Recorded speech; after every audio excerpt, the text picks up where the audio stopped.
Então, meus amigos, essa é a classe bíblica Verdade. Nosso estudo de hoje, né? O estudo das quintas, é o estudo sobre as profecias de Daniel e Apocalipse. Nós já passamos das profecias de Daniel e agora nós estamos nas profecias do livro do Apocalipse. E hoje nós vamos entrar no capítulo 13 do livro do Apocalipse. Como estava dizendo, né? Até o capítulo 12, o Apocalipse fala de profecias que ou já se cumpriram na sua totalidade ou estão em cumprimento, né?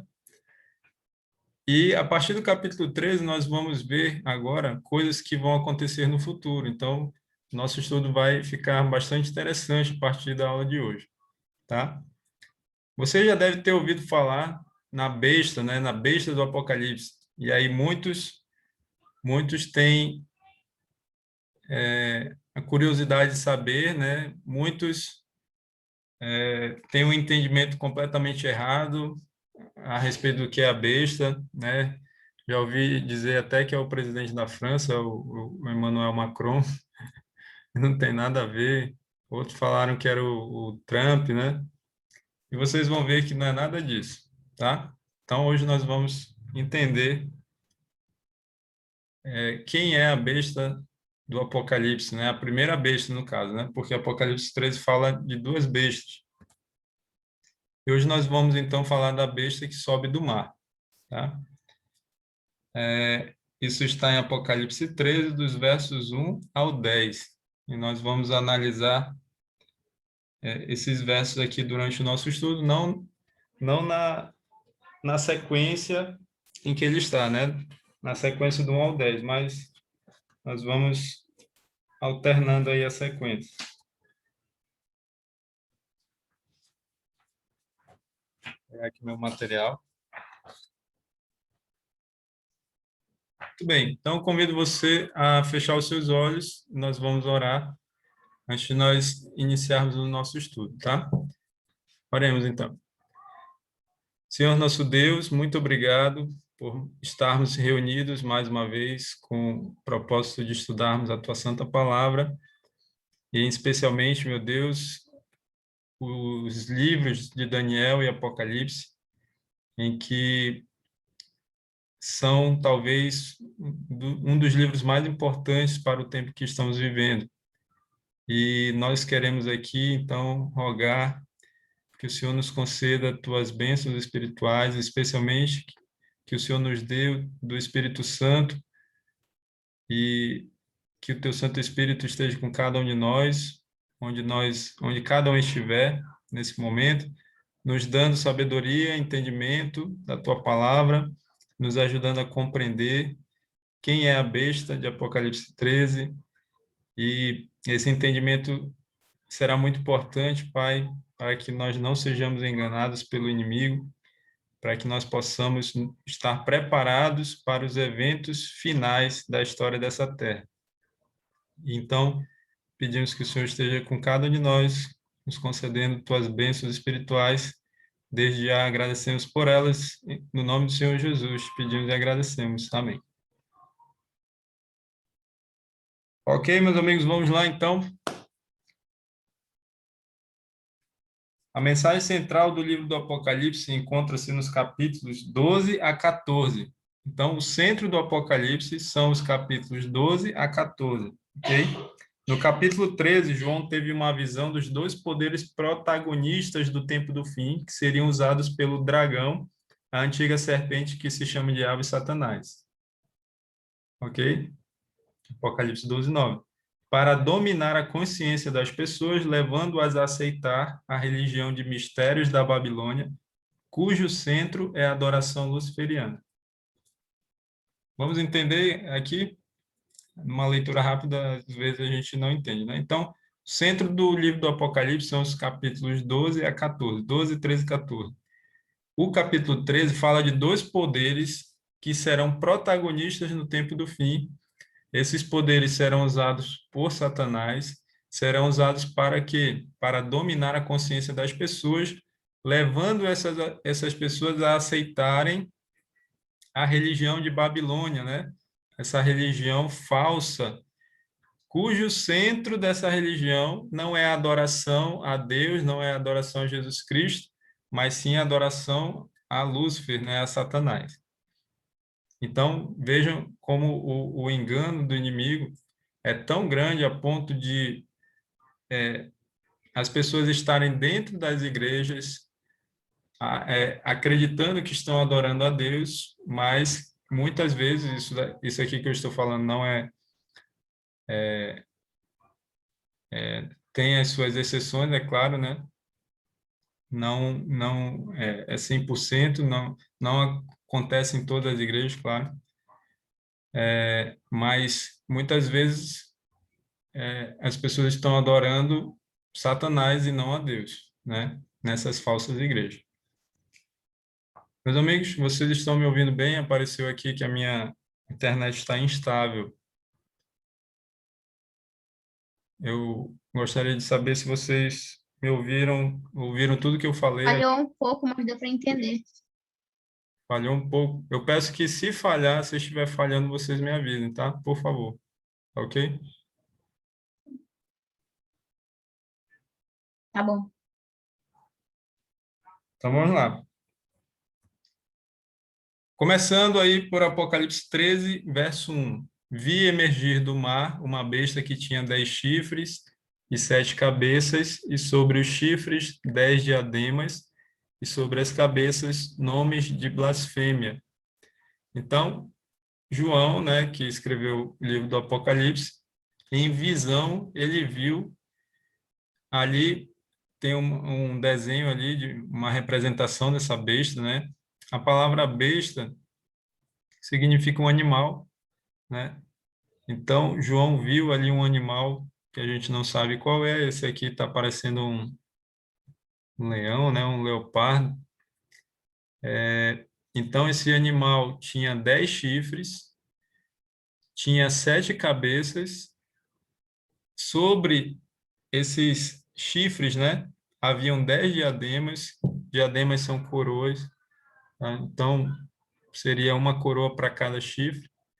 E sobre as cabeças haviam nomes de blasfêmios. Assim começa Apocalipse 13. Você já sabe que o livro do Apocalipse é um livro profético, então nem tudo se entende como se lê, né? Existem algumas palavras que são simbólicas e nós vamos ver o significado desses elementos aí que nós acabamos de ler em Apocalipse 13, 1, começando pela palavra besta. O que significa besta em profecia? Como eu já falei, né, se você procurar no dicionário a palavra besta, você vai ver que significa animal.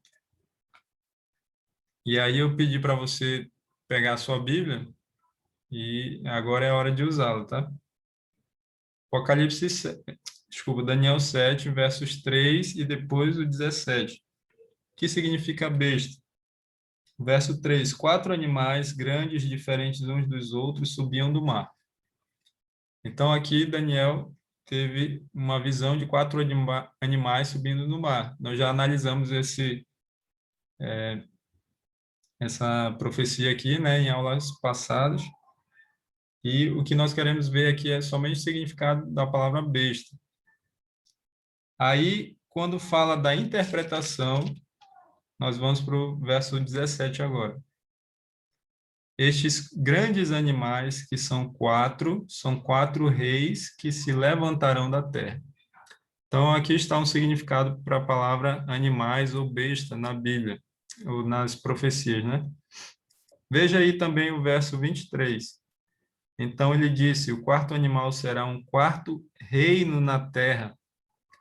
Tá? Então a palavra besta ou animal em profecia significa rei ou reino. Na verdade, os dois estão intimamente ligados, tá? Agora eu quero que você entenda o seguinte, eu já falei isso em outra aula. Dificilmente uma profecia ela vai se referir especificamente a uma pessoa, tá? Então,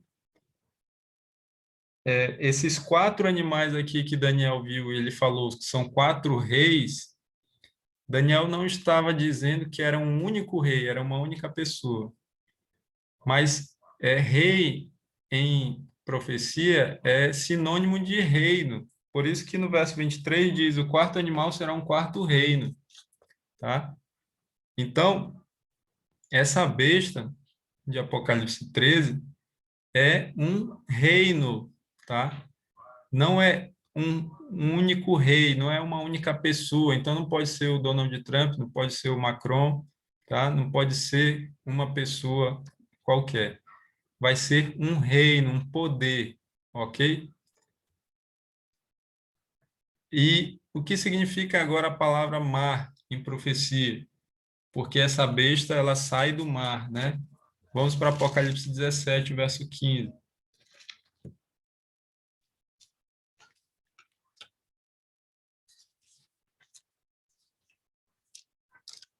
Vocês estão me ouvindo? Apareceu aqui de novo para mim. Apocalipse 17, 15.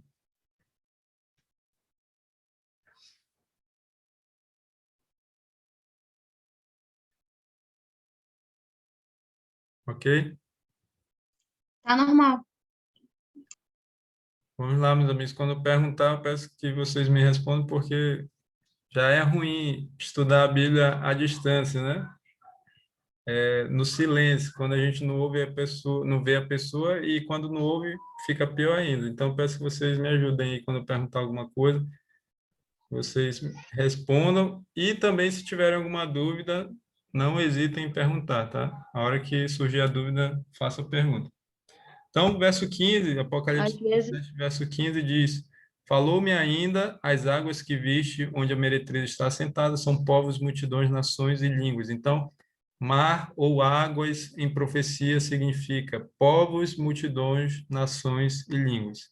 Ok?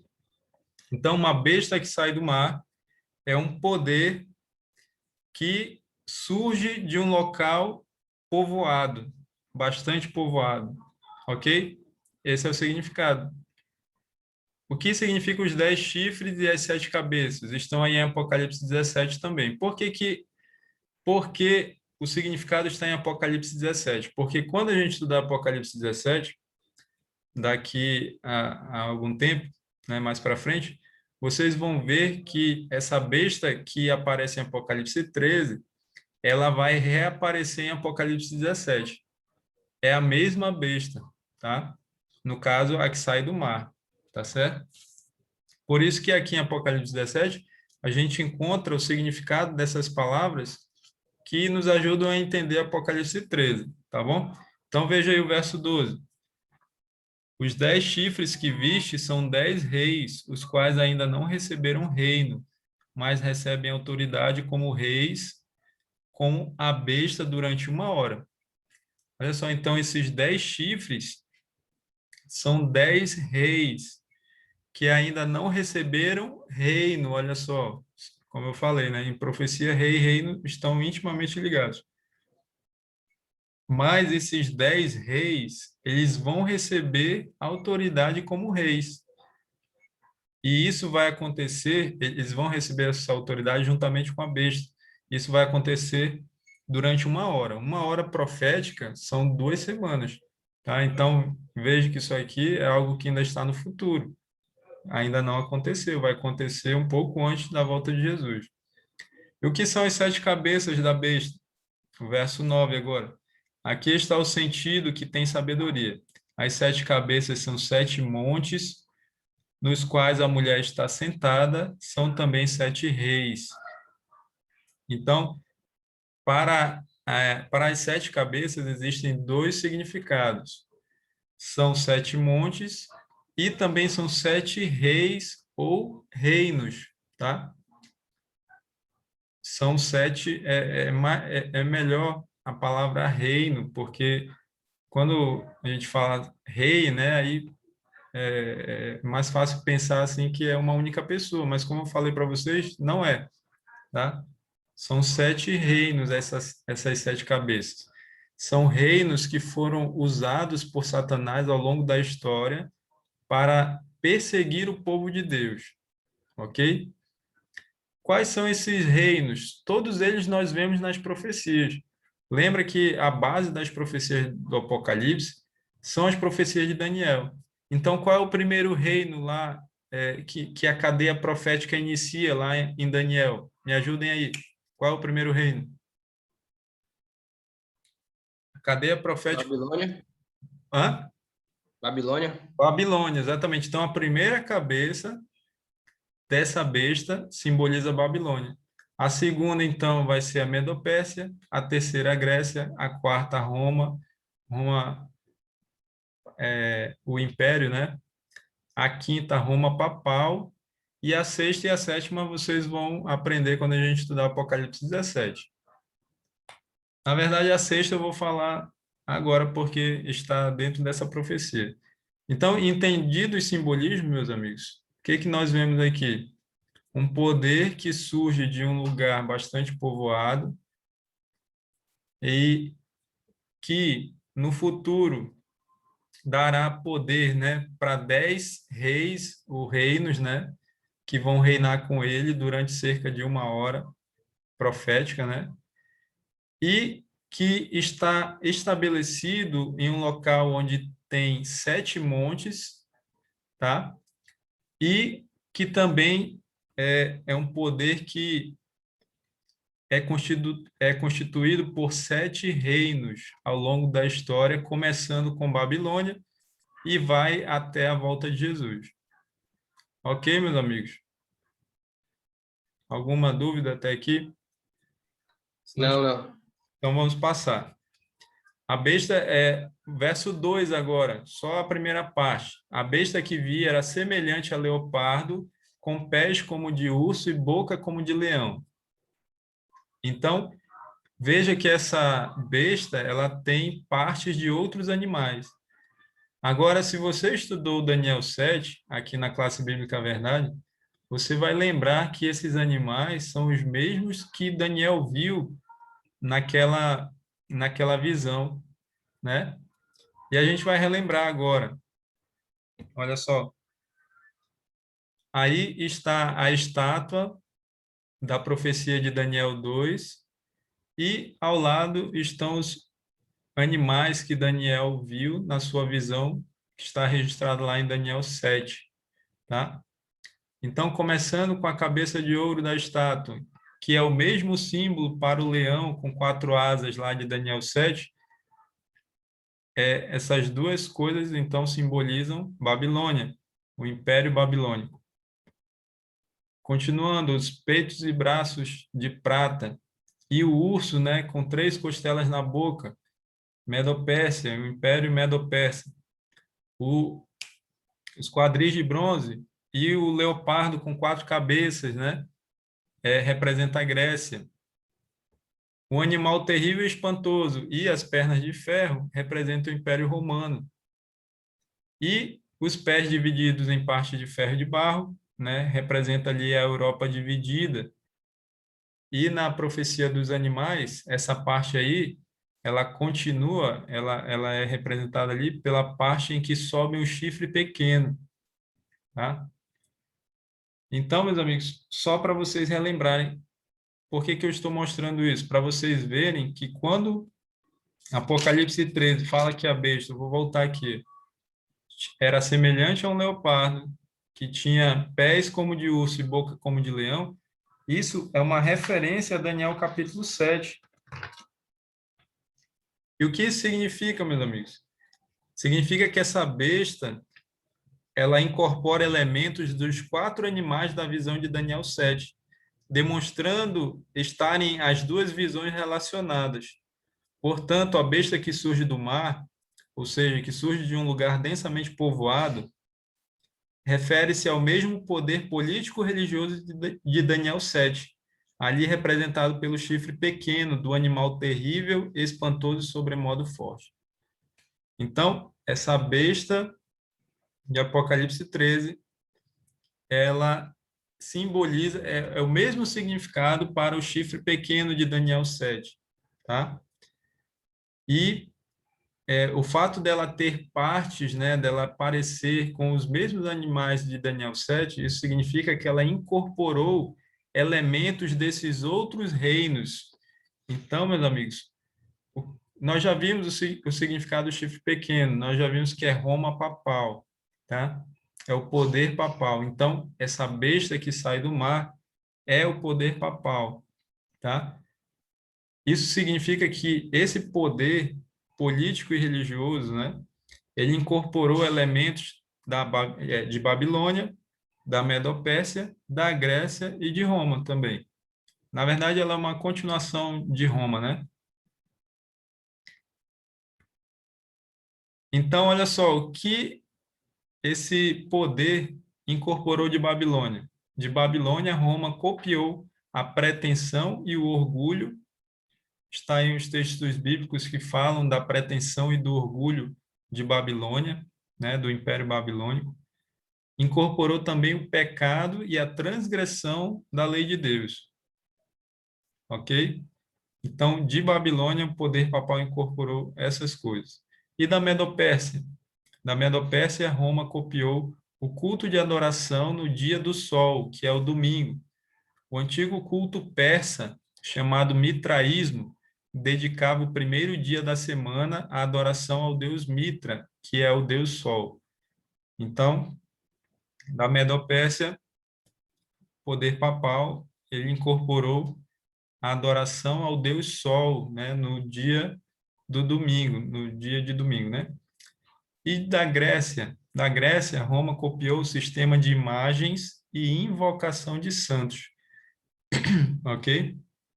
Então, vocês entenderam por que essa besta ela tem partes dos animais de Daniel 7, ok? E aí, meus amigos, depois desses três poderes, né, desses três reinos, vem então o quarto, que seria a quarta cabeça da besta, que é Roma pagã, ou Roma imperial, né? A quinta cabeça seria Roma papal, tá? Olha só, meus amigos, as semelhanças, né, entre o chifre pequeno e a besta do Apocalipse, tá? O chifre pequeno, que está lá em Daniel 7, né, diz que lá diz que esse chifre pequeno ele fala palavras arrogantes. Está aí os versos que vocês podem ler depois, tá? Os versos 8 e 20. Ou você pode ler todo o capítulo 7 e depois Apocalipse 13, de 1 a 10, e você vai ver essas semelhanças. Lá em Apocalipse 13 diz que a besta profere, aí está grandes coisas, mas aqui na minha versão diz profere arrogâncias e blasfêmias, ou seja, igual o chifre pequeno. O que mais? O chifre pequeno blasfema contra Deus, está lá no verso 25. A besta blasfema também contra Deus, está aí nos versos 5 e 6, nós vamos já ler. O chifre pequeno reina durante 1260 anos, que lá em Daniel 7 é dito lá 3 tempos e meio, né? 3 anos e meio. E aí você faz as contas, 3 anos e meio, cada ano contendo 360 dias, e aí você chega a um total de 1260 dias proféticos, e você já sabe que em profecia um dia é igual a um ano, então 1260 anos literais. E em Apocalipse 13, a besta também reina durante 1260 anos. Isso está no verso 5. Nós vamos já ver esses versos aí, tá? Só que lá diz que são 42 meses. Aí você faz as contas. 42 meses vezes 30 dias. Cada mês tem 30 dias no calendário judaico. Então, dá 1260 anos, exatamente o mesmo período. Mais uma prova de que a besta de Apocalipse 13 é o mesmo chifre pequeno de Daniel 7. O que mais?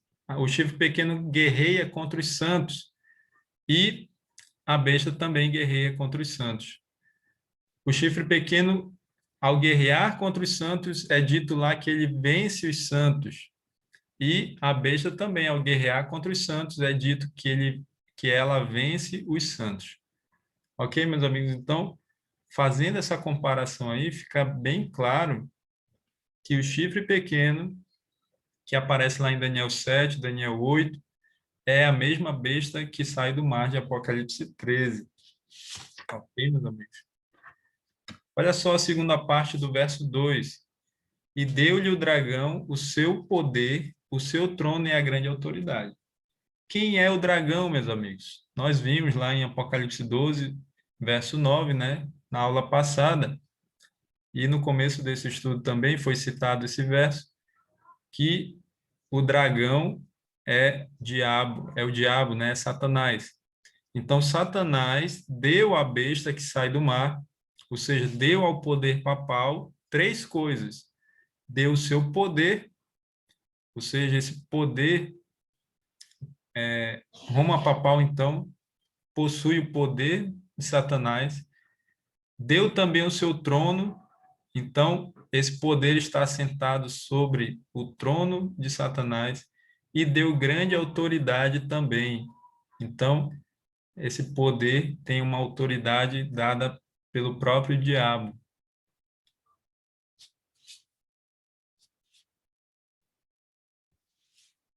Vamos agora para o verso 5, meus amigos. O verso 5 diz: Foi-lhe dada uma boca que proferia arrogâncias e blasfêmias, e autoridade para agir 42 meses. Vamos pegar aí a primeira parte e analisar. Foi-lhe dada uma boca que proferia arrogâncias e blasfêmias. Quando a Bíblia fala em blasfêmias, blasfêmia é todo pecado contra Deus, né? É um pecado contra a pessoa de Deus, né? Vamos dizer assim. Mas na Bíblia nós encontramos duas coisas que é dito que são blasfêmias. Aqueles que fazem essas coisas estão blasfemando contra Deus. E essas coisas, o interessante é que elas foram faladas para Jesus, né? Os judeus ali falaram que Jesus havia blasfemado contra Deus. E é claro que isso não aconteceu, porque se Jesus tivesse blasfemado, ele teria pecado e ele não poderia nos salvar, tá? Então, é claro que Jesus Vai, Cauã, vai pra cá, Cauã. Vem, para ele Jesus ficar aqui fora. é claro que Jesus não pecou, então ele não blasfemou em nenhum momento. Mas ele foi acusado disso. Vamos ver então o que a Bíblia diz ser blasfêmia. Primeira coisa, pretensão de perdoar pecados. E Lucas 5:21 diz: E os escribas e fariseus arrazoavam, dizendo: Quem é este que diz blasfêmias? Quem pode perdoar pecados senão Deus? Você já deve ter lido esse relato na Bíblia, né? De quando Jesus diz que ele tinha autoridade para perdoar pecados, e ele diz: Filho, estão perdoados os teus pecados. Ele falou isso para um paralítico, né? E depois ele cura esse paralítico. E depois, então, os escribas e fariseus, eles falam que Jesus tinha dito blasfêmias. Por quê? Porque somente Deus pode perdoar pecados. Os escribas e fariseus estavam errados quando eles disseram que só Deus pode perdoar pecados? Sim ou não? O que que você acha? Não, não, Não, porque ele é Deus. exatamente. Eles não estavam errados ao dizer que só Deus pode perdoar pecados. Eles erraram ao dizer que Jesus blasfemou, né? Porque eles não aceitavam Jesus como Deus, né?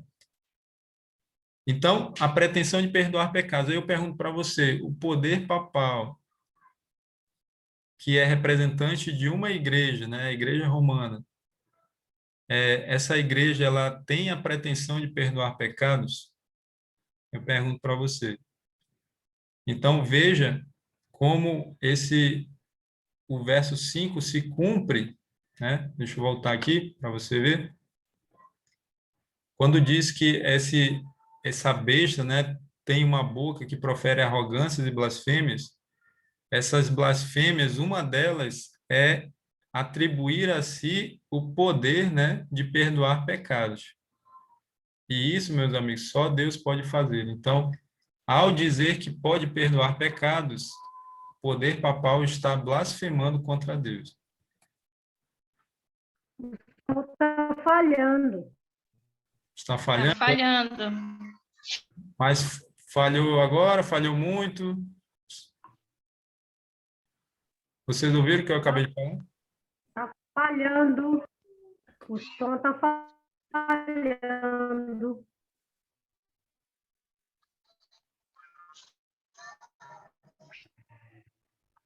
Acabou o som. Ok, meus amigos, só um minuto, tá?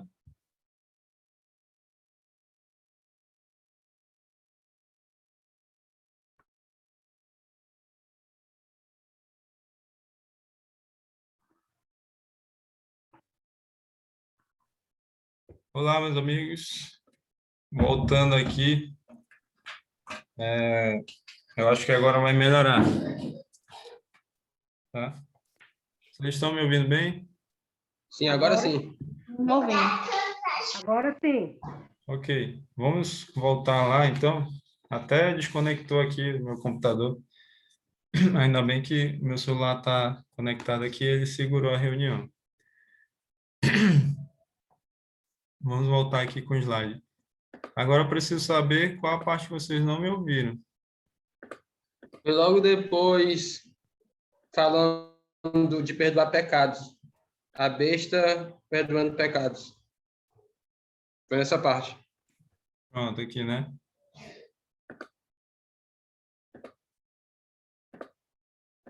Ok. Então, eu estava falando, meus amigos, que quando o poder papal atribui a si o poder de perdoar pecados, então ele está cumprindo Apocalipse 13:5, né? Ele está abrindo a boca e proferindo blasfêmias contra Deus, né? Porque dizer que pode perdoar pecados, isso é uma blasfêmia, tá? Como nós vemos aqui em Lucas 5:21. Uma segunda coisa que a Bíblia diz ser blasfêmia é a pretensão de ser Deus. Então, veja só, João 10:33. Responderam-lhe os judeus: não é por obra boa que te apedrejamos, e sim por causa da blasfêmia, pois sendo tu homem, te fazes Deus a ti mesmo. Então, os judeus, eles consideraram Jesus como um blasfemo, né? Um blasfemo, melhor dizendo, porque ao Jesus dizer que ele era um com o Pai, ele estava se fazendo Deus. Mas Jesus era Deus realmente, né? Então, Jesus não blasfemou, tá? Mas veja que na Bíblia, a pessoa atribuir a si a divindade, a pessoa dizer que é Deus ou se fazer Deus, né? Isso é blasfêmia. E essa é mais uma blasfêmia do poder papal. Olha só, acompanhe comigo aí esse texto. O Papa é de tão grande dignidade e excelência que não é meramente homem, mas como se fosse Deus, e é o vigário de Deus. Só o Papa é chamado Santíssimo, monarca divino, supremo imperador e rei de reis. E aí tem a referência de onde foi retirado esse texto. E aí, meus amigos, eu fiquei curioso de... Levi, Oi, tu leu, mas não está aparecendo aqui na tela o texto. é mesmo? Só um minuto, então. Deixa eu ver o que está acontecendo aqui.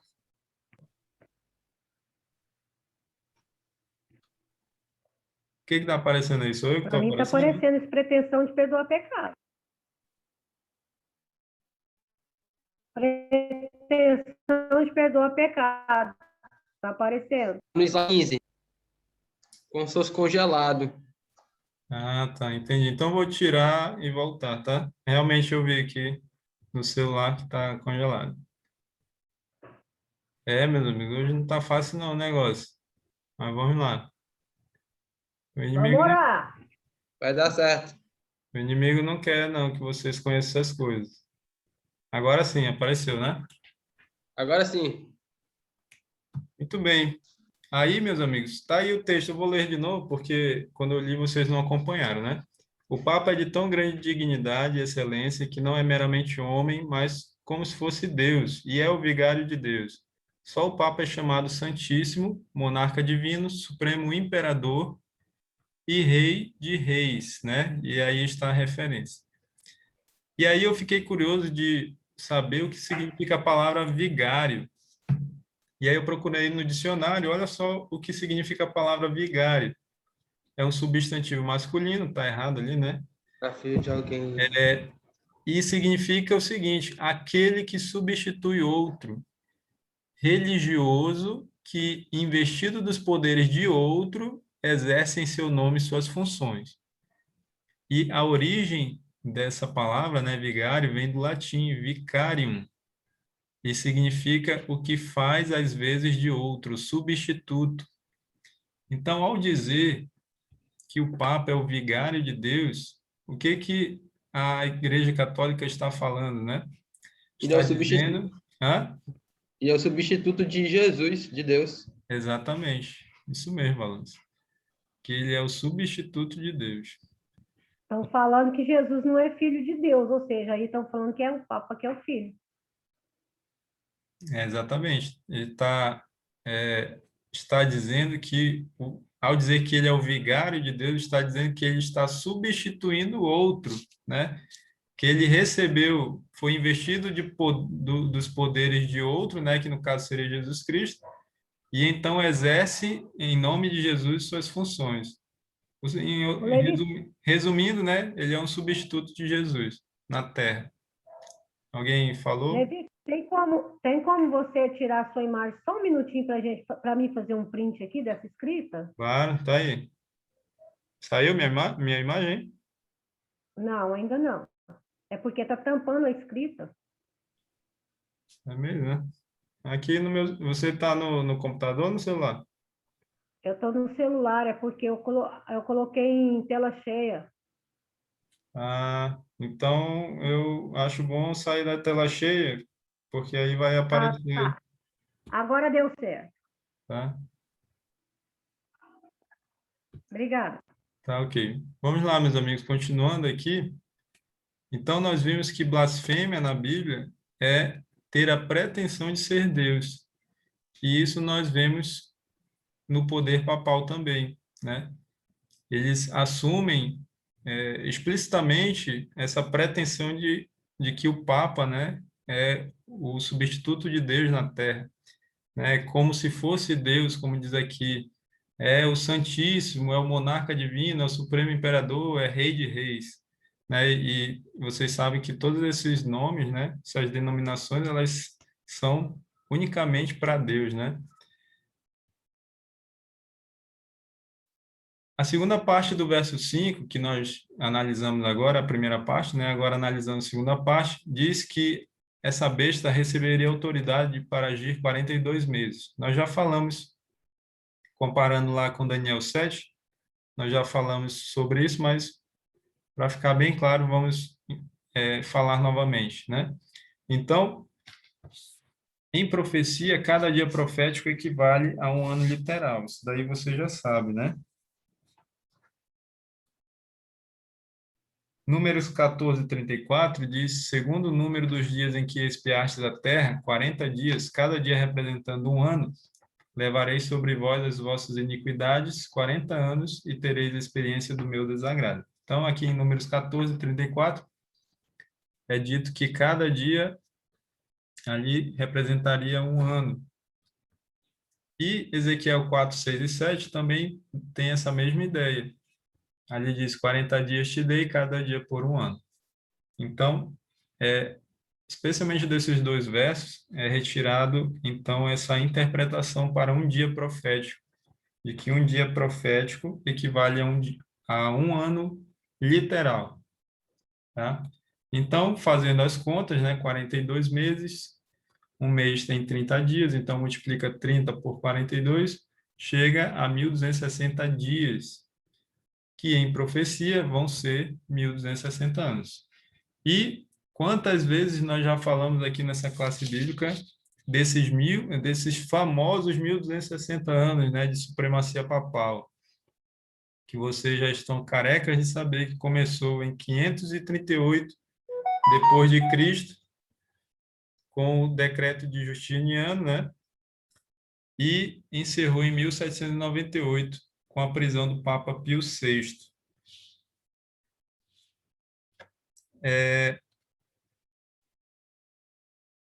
Então, meus amigos, Roma Papal teria autoridade para agir 42 meses. E aí, nós já vimos que esses 42 meses são 1260 anos. Esse período de supremacia papal começou em 538, quando o imperador romano oriental, Justiniano, né, ele decretou que o bispo de Roma seria o primaz de toda a cristandade. Ou seja, haviam vários bispos, né, de várias cidades importantes, mas Justiniano disse que o cabeça, o principal bispo, né, seria o bispo de Roma. E, além disso, também o general do imperador Justiniano, né, chamado Belisário, derrotou o último dos 3 reinos arianos, que foram os ostrogodos. Isso está lá em Daniel 24. Esses 3 reinos arianos, eles foram 3 reinos daqueles 10 reinos que se levantaram contra Roma, né? Que destruíram o Império Romano Ocidental. Isso nós vimos lá na profecia de Daniel 7. E aí lá diz que quando surge o chifre pequeno, que nós já vimos que é o poder papal, 3 desses 10 chifres foram derrubados.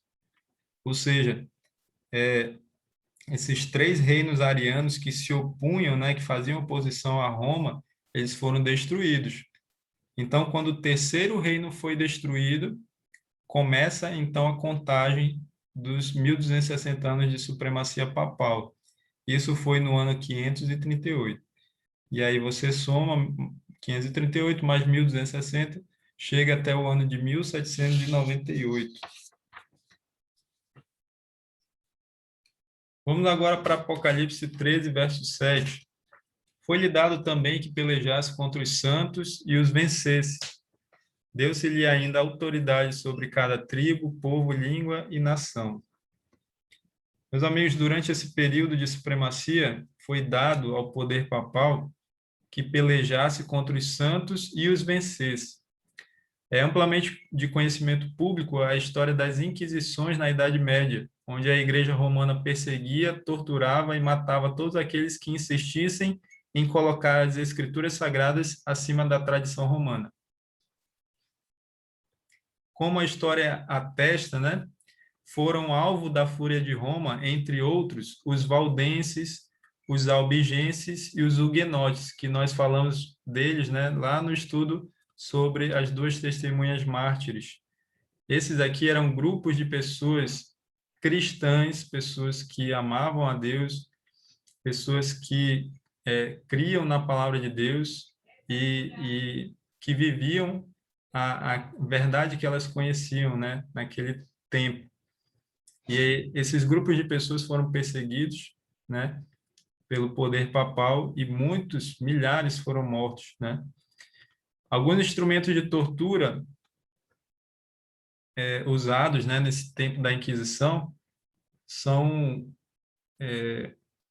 nós podemos ver aí na internet, você pode pesquisar, coloque lá instrumentos de tortura usados na Inquisição e você vai ver coisas terríveis ali. E aqui na imagem nós vemos uma das formas mais usadas pelo poder papal para matar os cristãos, que foi a fogueira, né? E é interessante que quando essas pessoas morriam, muitas vezes eles morriam cantando, né? Então é como se Deus ali na sua misericórdia não permitisse que eles sentissem a dor ali do fogo, né? Causada pelo fogo. Então eles cantando, a voz ia aos poucos silenciando até sumir, né? Então, meus amigos, muitas pessoas deram a sua vida por amor a Jesus durante esse período, né, de 1260 anos de supremacia papal. E são um exemplo para nós, né? Apareceu aqui de novo a mensagem, então me digam aí se está cortando para vocês. Cortou de leve, mas está tudo bem agora. Ah, então vamos lá. Vamos ler agora Apocalipse 13, 3. Então vi uma de suas cabeças como golpeada de morte, mas essa ferida mortal foi curada e toda a terra se maravilhou seguindo a besta. Ok? Vamos entender então esse verso. O que seria essa ferida de morte, né? Essa ferida mortal? Que significa que uma das cabeças da besta foi golpeada de morte.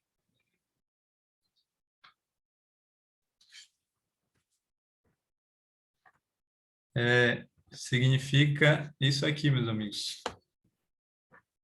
Em fevereiro de 1798, Papa Pio VI foi preso por ordem de Napoleão Bonaparte. Isso ocorreu após a Revolução Francesa, tá? Em 1796, tropas da República Francesa, sob o comando de Napoleão Bonaparte, invadiram a Itália, derrotaram o exército papal e ocuparam as comunas de Ancona e Loreto. Em 28 de dezembro de 1797, em um motim realizado pelas forças papais contra alguns revolucionários italianos e franceses, o brigadeiro-general Maturin Leonardi, que havia ido a Roma com José Bonaparte como parte da embaixada francesa, foi morto, surgindo assim um novo pretexto para a invasão. E então o general Louis Alexandre Berthier marchou para Roma sem oposição em 10 de fevereiro de 1798 e proclamou a República Romana, exigindo do Papa a renúncia de seus poderes temporais. Então, foi isso que aconteceu no dia 10 de fevereiro de 1798. E assim, meus amigos, estava concluído os 1260 anos de supremacia papal. Então, foi esse acontecimento aqui que marcou o fim dos 1260 anos. E aí, você vê que o poder papal perde agora o seu poder. Foi exigido do Papa a renúncia de seus poderes temporais. Ok? E esse é o significado de Apocalipse 13, verso 3. Foi ali que se cumpriu esse verso. Então vi uma de suas cabeças como golpeada de morte, mas essa ferida mortal foi curada e toda a terra se maravilhou seguindo a besta. Então veja, esse foi o golpe, né? Em uma das cabeças, isso foi na sexta cabeça, né? Então, a sexta cabeça, meus amigos, da besta simboliza Roma papal ferida de morte, tá? Essa ferida de morte, ela durou de 1798 a 1929. Durante todo esse período, mais de 100 anos aí, né? O Papa perdeu o seu poder civil, porque o poder papal, durante os 1260 anos, ele não tinha apenas o poder político, o poder religioso, ele tinha também o poder político, o poder civil nas suas mãos, tá? Mas perdeu esse poder civil e também até mesmo religioso em 1798. Mas, como o verso diz aí, como a profecia diz, essa ferida mortal seria curada. Toda a terra se maravilharia seguindo a besta, tá? Quando que essa ferida mortal começou a ser curada? Veja aí, ó. Em 1929, o Tratado de Latrão, assinado em 11 de fevereiro entre Benito Mussolini e o cardeal Pietro Gasparri, secretário de Estado da Santa Sé, formalizou a criação do Estado do Vaticano, Estado soberano, neutro e inviolável sob a autoridade do Papa, ok? E os privilégios de extraterritorialidade do Palácio de Castel Gandolfo e das três basílicas de São João de Latrão, Santa Maria Maior e São Paulo Extramuros. Por outro lado, a Santa Sé renunciou aos territórios que havia possuído desde a Idade Média e reconheceu Roma como capital da Itália. Então, meus amigos, a partir de 1929, essa ferida mortal começou a ser curada. Ela não foi totalmente curada e até hoje ainda não foi totalmente curada, tá? O que significa essa cura, né, dessa ferida mortal? Significa que um dia esse poder reconquistaria a supremacia mundial perdida em 1798, inclusive dominando a consciência das pessoas. Esse processo de cura tem sido longo e ainda não se completou. Só estará completo quando o sinal do seu poder, que é a guarda do domingo, for imposta quase no mundo todo. Ok? Então, essa cura completa ainda não aconteceu, vai acontecer quando o sinal da besta for colocado em prática, né? Ou seja, a guarda do domingo for imposta por meio de leis no mundo todo. E então, meus amigos, apesar dessa ferida não ter sido completamente curada, mas ela começou a ser curada a partir de 1929. O verso 10 diz: se alguém leva para cativeiro vai. Se alguém matar a espada, necessário é que seja morto a espada. Aqui está a perseverança e a fidelidade dos santos. Isso aqui, meus amigos, se cumpriu especialmente em 1798. Porque o poder papal que levou tantas pessoas para o cativeiro, que matou tantas pessoas à espada e de várias outras formas, também foi levado para o cativeiro, também foi morto, ok? Um ano depois, mais ou menos um ano e meio depois, o Papa Pio VI, que foi o Papa ali da época, né, que perdeu o seu poder, ele morreu na prisão, né? Então, a besta ali foi levada para o cativeiro, né, a partir de 1798. Bem, meus amigos, vamos entrar na última parte do nosso estudo, tá? Voltando ao texto profético, João logo depois viu que toda a terra se maravilhou seguindo a besta. Apocalipse 13, 3. A admiração de João durante a visão pode ser confirmada nos tempos atuais, ao constatar a astúcia e eficácia da diplomacia da Santa Sé, cuja Secretaria de Estado já estabeleceu relações diplomáticas com 178 países. Nesse processo, destaca-se a figura do Papa João Paulo II, que você vê aí na capa de uma revista antiga, né? Que, aproveitando o pontificado longo, que durou de 1978 até 2005, esse Papa visitou 129 países, conseguindo se expressar em pelo menos 12 idiomas diferentes. Então, vejam, João disse que toda a terra se maravilharia seguindo a besta, e nós estamos vendo isso acontecer. E um Papa que foi muito importante nesse processo foi esse que você está vendo aí na tela, Papa João Paulo II. O Vaticano, né, ele estabeleceu relações com praticamente todos os países do mundo. E só o Papa João Paulo II foi responsável por visitar 129 países do mundo, né?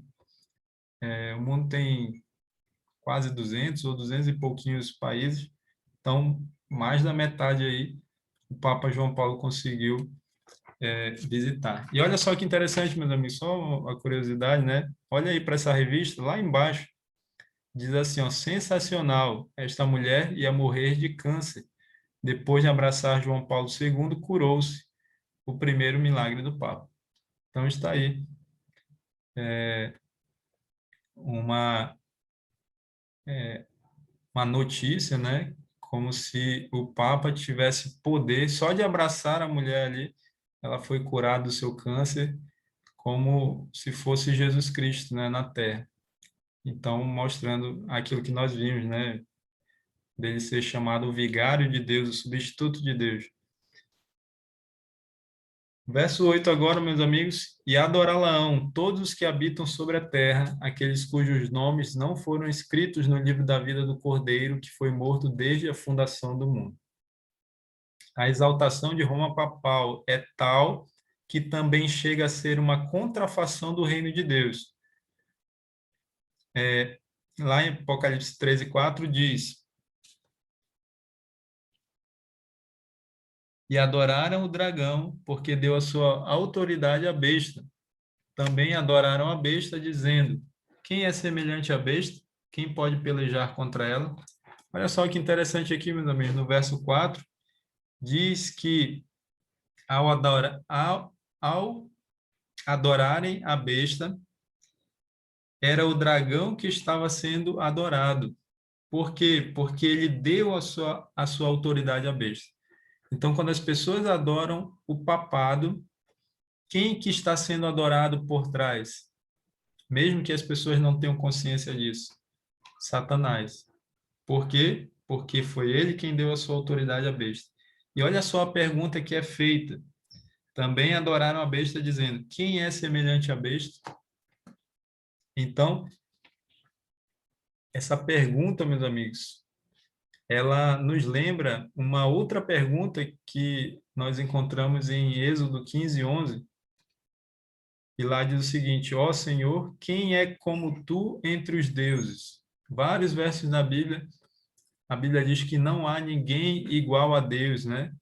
E aqui é feita a pergunta: quem é semelhante à besta, né?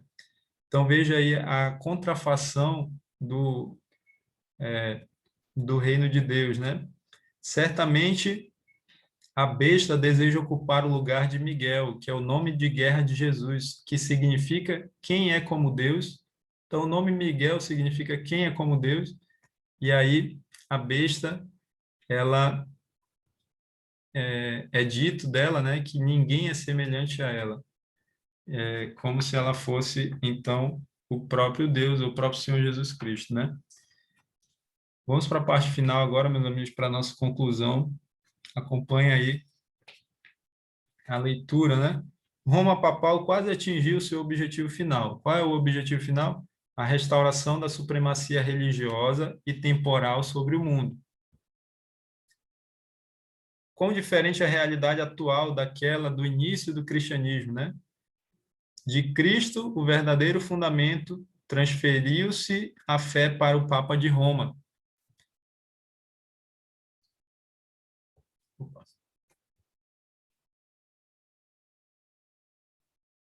Aqui, está lendo errado. Aqui, meus amigos. De Cristo, o verdadeiro fundamento, transferiu-se a fé para o Papa de Roma. Ou seja, as pessoas transferiram a fé de Jesus para o Papa, né? Em vez de confiar no Filho de Deus para o perdão dos pecados e para a salvação eterna, o povo olhava para o Papa e para os sacerdotes e prelados, a quem delegava autoridade. Era ensinado ao povo ser o Papa seu mediador terrestre e que ninguém poderia aproximar-se de Deus senão por seu intermédio, que ele ficava para eles em lugar de Deus e deveria, portanto, ser implicitamente obedecido. Jesus, porém, ensinava o contrário. Jesus disse: a ninguém sobre a terra chameis vosso Pai, que em latim é Papa. O nome Papa, então, significa Pai em latim, né? Porque só um é vosso Pai, aquele que está nos céus. Então, o próprio Senhor Jesus disse que nós não devemos chamar ninguém de nosso Pai. E o Papa é chamado de Pai, né? Jesus disse que nós só temos um Pai, que é Deus que está nos céus. Então, vocês viram aí, meus amigos, como as pessoas tiveram a sua fé desviada de Jesus, que a Bíblia diz que é o nosso único mediador, o nosso único advogado, e então elas tiveram a sua atenção desviada de Jesus, né, para o Papa, né? E então assim ele tomou o lugar de Jesus, por isso que lá em Daniel diz que ele fez guerra contra o príncipe dos príncipes, né? Ele tomou o lugar de Jesus ao fazer essas coisas. Continuando aí, a base da hierarquia da Igreja Romana está na sua doutrina da sucessão apostólica, segundo a qual Pedro foi o primeiro Papa, e a autoridade eclesiástica foi sendo passada para cada novo bispo de Roma até nossos dias. Porém, a prova da sucessão apostólica não é o que Roma tem alegado. A descendência de Abraão demonstrava-se não por nome e linhagem, mas pela semelhança de caráter. Assim, a sucessão apostólica não se baseia na transmissão de autoridade eclesiástica, mas nas relações espirituais. Uma vida influenciada pelo espírito dos apóstolos, a crença e ensino da verdade por eles ensinada, eis a verdadeira prova da sucessão apostólica. Então, a Igreja Católica, né, diz que o primeiro Papa foi Pedro e que, então, a autoridade de Pedro, né, foi passando de pessoa para pessoa. Mas a Bíblia diz que não é isso, que isso não é prova da sucessão apostólica, né? A prova da sucessão apostólica está baseada na nossa relação com Deus. Muitos judeus se gabavam de ser judeus pelo simples fato de serem judeus e serem o povo de Deus. Mas Jesus disse, né, a Bíblia diz que filho, lá em Gálatas, né, diz que o apóstolo Paulo disse que filho de Abraão era aquele que tinha fé em Jesus, né? Então, o Papa não, ao tomar o lugar de Jesus, ele não tem, não é possível que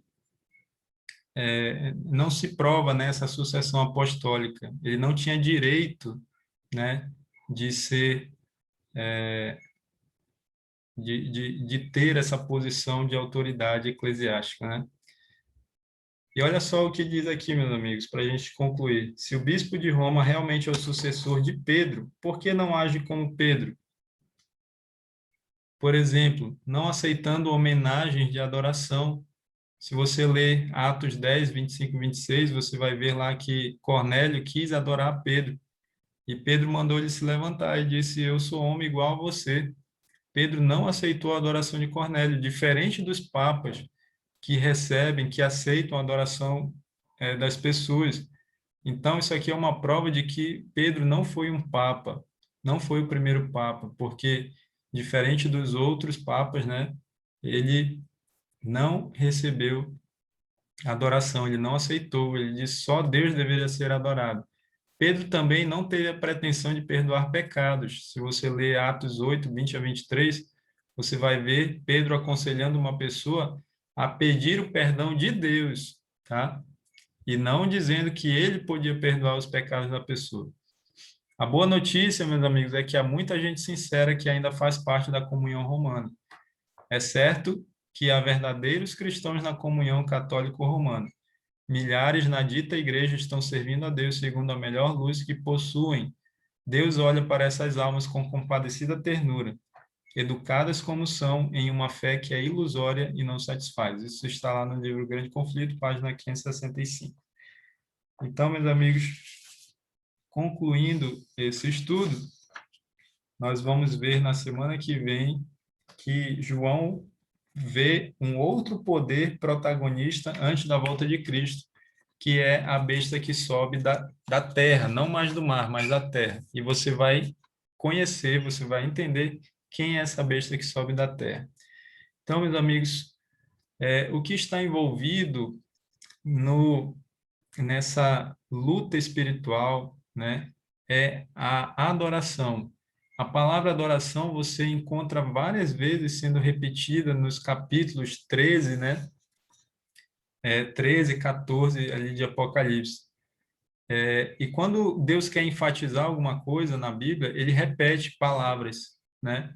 Então, a, a, a, a prova final, meus amigos, para nós que estamos vivendo no fim do tempo do fim, ou seja, já no finalzinho da história dessa terra, o que vai determinar se nós estaremos do lado de Jesus ou da besta é quem nós adoramos, quem nós escolhemos adorar.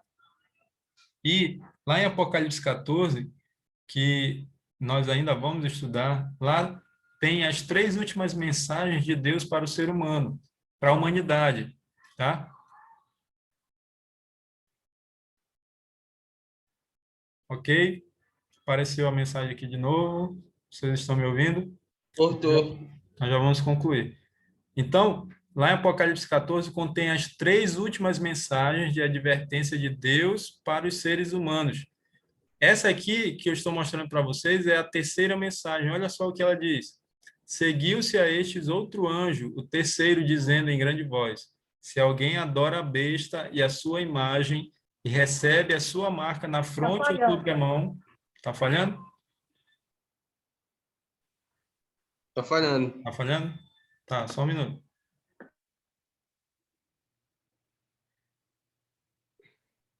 Isso aí só.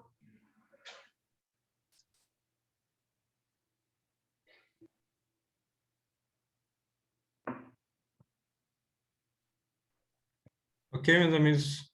Acho que agora vai Tudo bem. melhorar. Então, essa aqui é a terceira mensagem angélica. Olha só o que diz. Seguiu-se a estes outro anjo, o terceiro, dizendo em grande voz: se alguém adora a besta e a sua imagem e recebe a sua marca na fronte ou sobre a mão, também esse beberá do vinho da cólera de Deus, preparado sem mistura do cálice da sua ira, e será atormentado com fogo e enxofre diante dos santos anjos e na presença do Cordeiro. Então, meus amigos, aqueles que adorarem a besta, e aqui em Apocalipse 13 diz que vai adorar aqueles que não têm o seu nome escrito no livro da vida, né? Aqueles que escolherem adorar a besta, que escolherem receber a sua marca, né? Na fronte ou sobre a mão. A gente ainda vai entender o que isso significa no próximo estudo. Esses serão destruídos no lago de fogo e enxofre. Esses receberão como recompensa a morte eterna. Levi, Oi? uma dúvida. Esses que vão receber a morte eterna não estão com o nome no livro da vida. Sim. Pode acontecer de ser uma pessoa que não tem conhecimento, simplesmente ser aquela pessoa que é cega pela tradição. Ela tem boa intenção, mas segue a tradição. É assim, Valões, Deus vai nos julgar de acordo com o nosso conhecimento, certo? Então, a gente viu ali um texto que fala que muitos católicos serão salvos, tá? Então, como eu falei lá no estudo passado, Apocalipse 12, que eu falei sobre a igreja verdadeira, isso não quer dizer que somente quem faz parte da igreja verdadeira será salvo. Eu falei isso no estudo, tá? Muitos católicos serão salvos mesmo estando no erro, assim também como muitas outros cristãos evangélicos estão no erro também serão salvos. Só que existe uma circunstância específica, né? Que é a seguinte: se essas pessoas amaram a Deus, serviram a Deus, obedeceram a Deus naquilo que elas conheciam de Deus, conheciam da Bíblia, da palavra de Deus, então Deus vai levar em consideração isso. Então essas pessoas serão salvas. Mas se essas pessoas tiveram a oportunidade de conhecer a verdade e rejeitaram a verdade, então Deus vai julgar essas pessoas de acordo com o conhecimento que elas tiveram. Ou seja, Deus vai julgar elas baseado no conhecimento que elas tiveram da verdade. Se elas rejeitaram essa verdade, então elas não vão ser salvas. Então Deus vai salvar muitas pessoas que viveram na tradição católica? Sim, muitas pessoas mesmo serão salvas, porque existem muitos católicos fiéis a Deus, muito mais do que outros cristãos por aí, evangélicos, tudo mais. Mas se esse católico, e isso serve para qualquer outra denominação, teve a oportunidade de conhecer as verdades de Deus e rejeitou, ou seja, ele decidiu não obedecer, então ele não será salvo. Ok? Levi, Oi. e tem muitos também que às vezes, por exemplo, faz o estudo, conhece a verdade, mas rejeita, mas tem alguns também que às vezes é oferecido conhecimento e eles rejeitam estudar, rejeitam conhecimento. Uhum. Então, quer dizer, rejeitaram também a oportunidade de conhecer. Exatamente. E esses também não poderão ser salvos, porque alguns vão se perder por terem o conhecimento da verdade e rejeitarem. E outros vão se perder por negligenciarem obter o conhecimento da verdade, como você falou, né? Exatamente. Tiveram oportunidade, mas rejeitaram essa oportunidade que Deus deu a eles.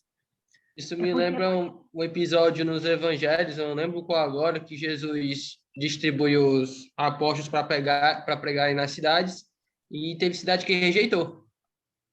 Aí eu fico pensando, o que deve ter motivado uma cidade a rejeitar? Porque às vezes eu tento fazer a mesma coisa, entende? Passar a mensagem para outro cristão, que não é da mesma denominação.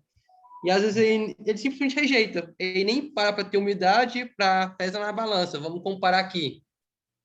Tem cara que quem faz isso. Eu fico pensando, será que seria assim? Foi assim também nos tempos dos apóstolos? Com certeza. Por conta da arrogância, o cara perdeu a salvação? Vixe, muitos, principalmente os fariseus, os escribas, os líderes religiosos. Muitos se perderam pelo orgulho, né, pela arrogância. Tá? E muitos também, Levi, muitos rejeitam o conhecimento porque, às vezes, por exemplo, é oferecido, vamos estudar sobre profecia, o livro do Apocalipse, por medo não querem conhecer. Então, ou seja, se negam a conhecer. Então, também não vai ter desculpa. Exatamente. Tem pessoas que estudam a Bíblia, né? A gente eu já estudei com várias pessoas, e não sei se foi o caso dos meus estudantes, mas eu sei que como eu falei numa mensagem que eu mandei uns dias atrás, a maioria das pessoas ou não termina os estudos, né? Falhando. Melhorou agora? Como eu falei numa mensagem uns dias atrás. Oi, estão me ouvindo? Tá ouvindo. Voltou? Voltou. Como eu falei uns dias atrás, numa mensagem, né, eu já estudei a Bíblia com várias pessoas, né? A maioria não terminou os estudos ou, se terminou, não se decidiu pela verdade. E aí, eu não sei se foi o caso dos meus estudantes, né? Mas eu já ouvi falar de pessoas que disseram, não, vamos parar por aqui, porque eu não quero conhecer o restante. Ou seja, elas estavam ali estudando a Bíblia, conhecendo as verdades, né, da palavra de Deus, mas acharam melhor não continuar para não ter o conhecimento, para que não fossem cobradas por Deus. Mas é um erro, né? Porque elas Isso é vão covardia. Hã? Isso é covardia. Pois é, mas elas vão ser cobradas por Deus pela negligência, porque tiveram a oportunidade de conhecer a verdade e não quiseram. Entendeu? E Então, existe algo assim em Apocalipse, que os covardes ou algo semelhante assim Isso, exatamente. não Os agrada a Deus. covardes. Eles estão na lista daqueles que não serão salvos, né? Os covardes. Esses podem entrar nesse grupo aí mesmo, dos covardes.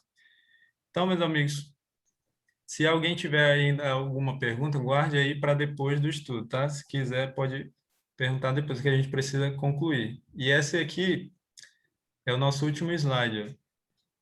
Enquanto muitas pessoas vão adorar a besta, e lá na terceira mensagem angélica fala o que vai acontecer àqueles que adorarem a besta, né? A primeira mensagem angélica, que é essa aqui, está em Apocalipse 14, 6 e 7, ela, ela, ela nos chama a adorar o Deus verdadeiro. Olha só, vi outro anjo voando pelo meio do céu, tendo um evangelho eterno para pregar aos que se assentam sobre a terra e a cada nação e tribo e língua e povo, dizendo em grande voz: temei a Deus e dai-lhe glória, pois é chegada a hora do seu juízo. E adorai, olha só, quem? Aquele que fez o céu e a terra e o mar e as fontes das águas. Ou seja, adore o Deus Criador, o Deus verdadeiro.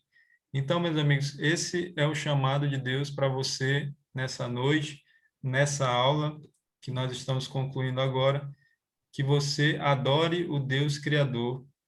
Adore o Deus Criador no dia que ele pediu para ser adorado, tá? E não adore a besta, nem a sua imagem, tá? Então, meus amigos, nós estamos concluindo esse estudo, mostrando para você que o que está em jogo nesse grande conflito que acontece na mente de cada um de nós a palavra-chave é adoração. Quem você está adorando?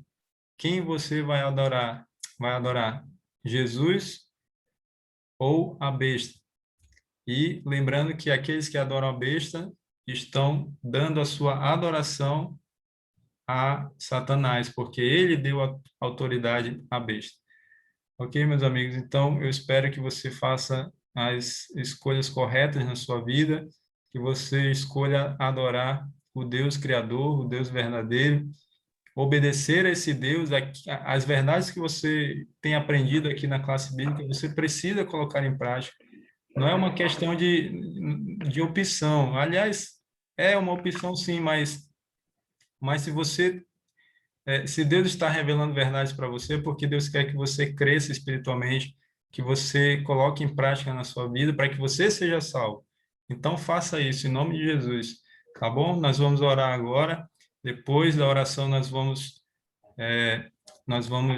encerrar, mas vamos ter aquele tempinho aqui para perguntas, para conversar, para se despedir, tá bom? Então vamos orar. Senhor nosso Deus, nosso Pai, nós te agradecemos por esse estudo, Pai, um estudo pesado, difícil, né, de ser feito, mas obrigado porque o Senhor deixou reveladas essas verdades na tua palavra e assim, meu Deus, nós podemos estar preparados para não sermos enganados por Satanás. E eu te peço, meu Deus, que nesse grande conflito o Senhor nos ajude a fazermos as escolhas corretas na nossa vida, que nós possamos escolher cada dia adorar o Senhor, obedecer o Senhor e buscar o Senhor de todo o nosso coração. Que nós possamos, assim, rejeitar a Satanás e a esse poder a quem ele concedeu a sua autoridade, o seu poder, também o seu trono. Que nós possamos, assim, então, nos preparar para a volta do Senhor Jesus. Não sei se nós estaremos vivos até lá. Eu sei que está muito perto e nós temos grande chance de estarmos vivos quando Jesus voltar, mas mesmo se morrermos, Pai, se morrermos em Cristo, nós temos a esperança da ressurreição. Mas se tivermos o privilégio de vermos Jesus voltando, que nós possamos fazer parte do grupo dos salvos, aqueles que receberão Jesus com alegria, e não viemos fazer parte do grupo dos perdidos, aqueles que estarão desesperados, pedindo a morte para si. Abençoe os nossos amigos que dedicaram esse tempo para estudar a tua palavra, que eles continuem te buscando e crescendo no conhecimento da tua graça, no conhecimento do Senhor. Abençoe também seus familiares, ajuda-os nas suas necessidades, nos seus problemas, nas suas dificuldades, Pai. No nome do Senhor Jesus Cristo, que nós pedimos e agradecemos essas bênçãos. Amém. Amém. Amém. Muito bem, meus amigos. Hoje nós tivemos uma aula bem pesada, né?